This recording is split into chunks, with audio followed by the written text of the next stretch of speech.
Well, guys, I'm still going through the Brexit deal, and so far it doesn't look that good. But to top all that off, we had old Nicola Fishlip Sturgeon and her deluded minions, such as the one with that strong Scottish name, Humza Yousaf, attacking Boris Johnson for selling out the fishermen. Which, of course, he did, but coming from the party that would sell out the whole of Scotland to the EU and let them fish unrestricted in Scottish waters if they had independence is a level of stupidity that shocks even me in relation to the SNP, of course. I get that the piss poor puppet government up in Scotland needs to use any chance they can to play party politics just so they can distract from the disastrous administration that they are. But fuck my old boots, in this case you just look ridiculous and as hypocritical as the BBC. This obviously started at Christmas Eve with the Brexit deal being announced, but if that wasn't enough, Humza Yousaf, as I said, decided last night he would join Nicola Sturgeon, calling out Boris Johnson's fisherman sellout, which once again is obviously a bit rich and proves the clown world these people live in when you think Humza Yousaf has pushed laws more draconian than even Boris the bullshitter. And I guess we must never forget the SNP want to ban you saying anything spicy in the comfort of your own home and actually make it a criminal offence, so they are hardly in a position to talk even about Boris Johnson, let's be honest. Now naturally, people shout on Humza from a great height the moment he tweeted this nonsense, and rightly so, as they did with Nicola Sturgeon. But what was also funny about what Humza tweeted is the Guardian article he links to complaining about Boris Johnson selling out our fishermen, when as you all know, the Guardian wanted to sell out everyone by staying in the EU. It is incredible shit, and literally you could not make it up. They say the truth is often stranger than fiction. Well, fuck me, if Ramonas are involved, they are certainly not wrong. Delusional is an understatement, as Twitter shows us every day. Now, the Express itself actually picked up on Nicola being ridiculed by the British public, so let's take a quick look at that. The headlines: Nicola Sturgeon mocked after attacking Boris Johnson's fishing deal. She's anti-EU now. SNP leader Nicola Sturgeon was mocked on social media after claiming Boris Johnson had sold out Scottish fishermen with his Brexit trade deal despite supporting EU membership. As I said, being a hypocritical fuckpig, but that's no more than you can expect from politicians in general. It's not Nicola Sturgeon or the SNP that just do that. On Christmas Eve, the UK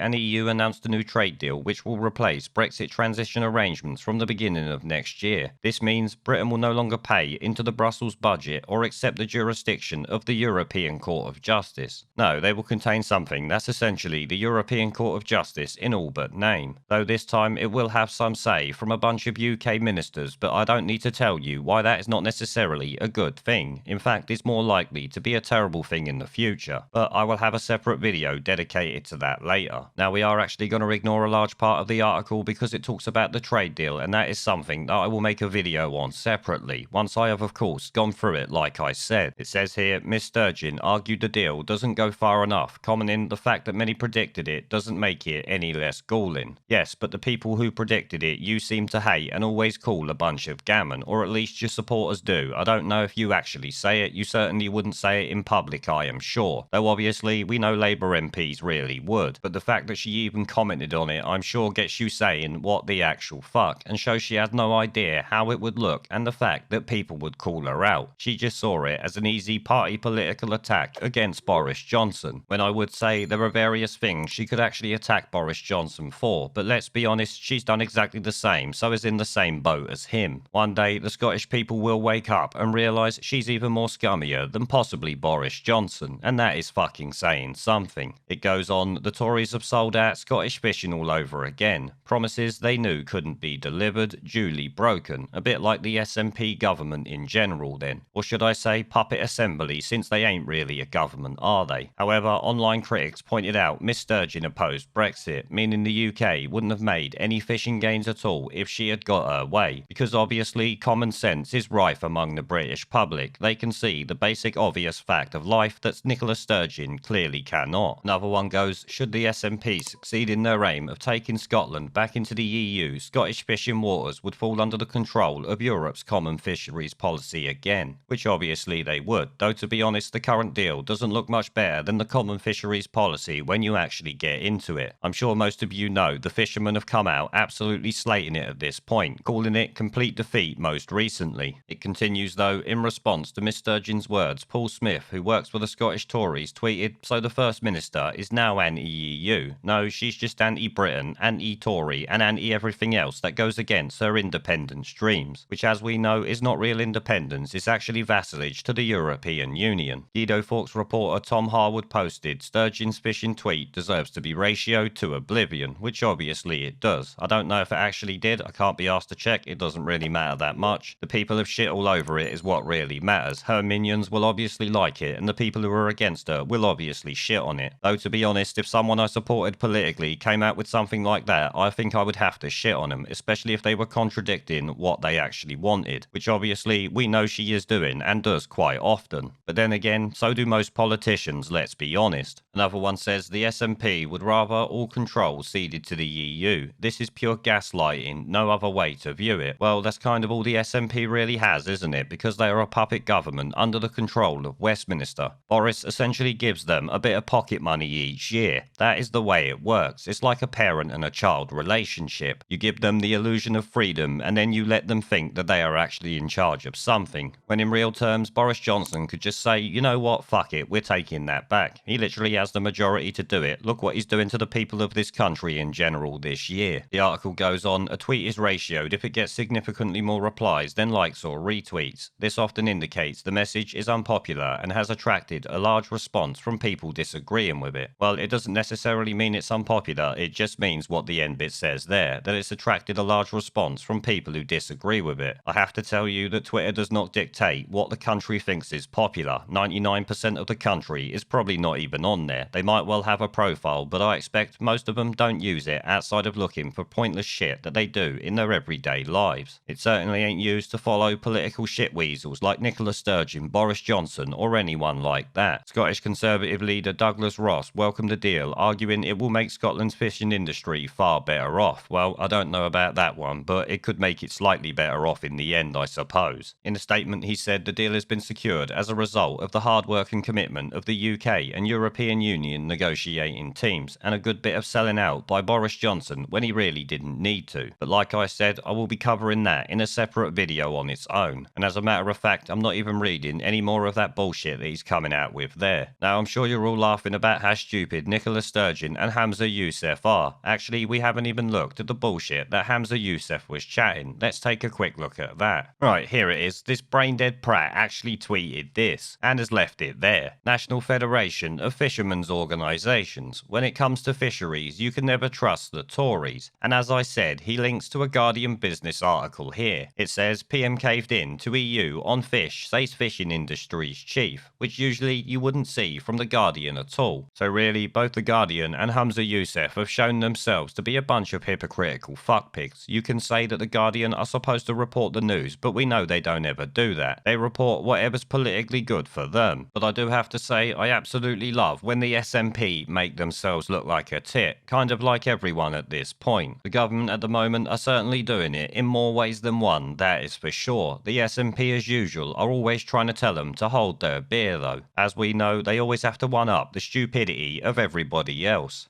There is a pattern consistent throughout history of oppressed people turning on the oppressors, slaves against their owners, the peasantry against the feudal barons, colonies, Mr. Verhofstadt, against their empires.